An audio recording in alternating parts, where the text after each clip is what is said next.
মিজানুর রহমান কাসেমী বরগুনা ২ আসনের পীর সাহেব চরমোনাই মনোনীত প্রার্থী, ইসলামী আন্দোলন বাংলাদেশ মনোনীত প্রার্থী।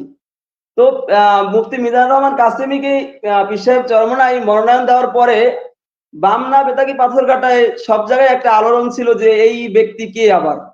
কিন্তু অল্প দিনের মধ্যে মুফতি মিজানুর রহমান কাসেমী তার যোগ্যতা এবং তিনি যে একজন জনদরদী নেতা সেটা প্রমাণ করতে তিনি অল্প দিনের মধ্যেই সেটা প্রমাণ করতে পেরেছে। যেমন বামনার তিনি কিছুদিন বামনায় প্রোগ্রাম করেছে এবং বামনার প্রত্যেকটা অলি গলি রাস্তায়, প্রত্যেকটা ইউনিয়নে, এমনকি ওয়ার্ড পর্যন্ত বিভিন্ন প্রতিষ্ঠানে তিনি তার পদচারণা দিয়েছে এবং মানুষ আমাদের সাথে যেটা বলে এবং আমরা যার দোকানে রাস্তাঘাটে যে কথা শুনতে পাই যে এবছর পীর সাহেব চরমোনাই যে প্রার্থী ঘোষণা করেছে মুফতি মিজানুর রহমান কাসেমী, তিনি অত্যন্ত যোগ্য এবং তিনি একজন দক্ষ মানুষ এবং তিনি সবচেয়ে জনদরদী, এটা মানুষ বেশি বলে যে অত্যন্ত জনদরদী মানুষ।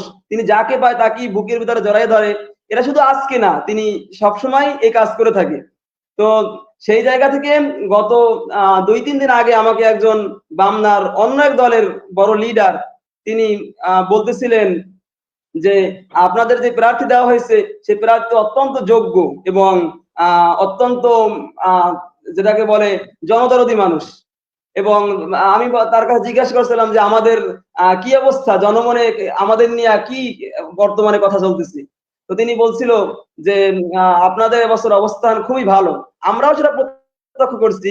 রাস্তাঘাটে যেই জায়গায় আমরা দাঁড়াই, যেই জায়গায় যাই, সেখানেই মানুষ আমাদেরকে বলে যে এবছর আমরা পীর সাহেব চরমোনাইয়ের মনোনীত প্রার্থী কি, হাত পাখা মনোনীত প্রার্থী কি আমরা বেছে নেব। কারণ স্বাধীনতার পর থেকে দেশের মানুষ দুইটা শক্তিকে বেশিরভাগ সময় ক্ষমতায় দেখছে এবং তারা প্রত্যেকেই জনগণের প্রত্যাশা পূরণে ব্যর্থ হয়েছে।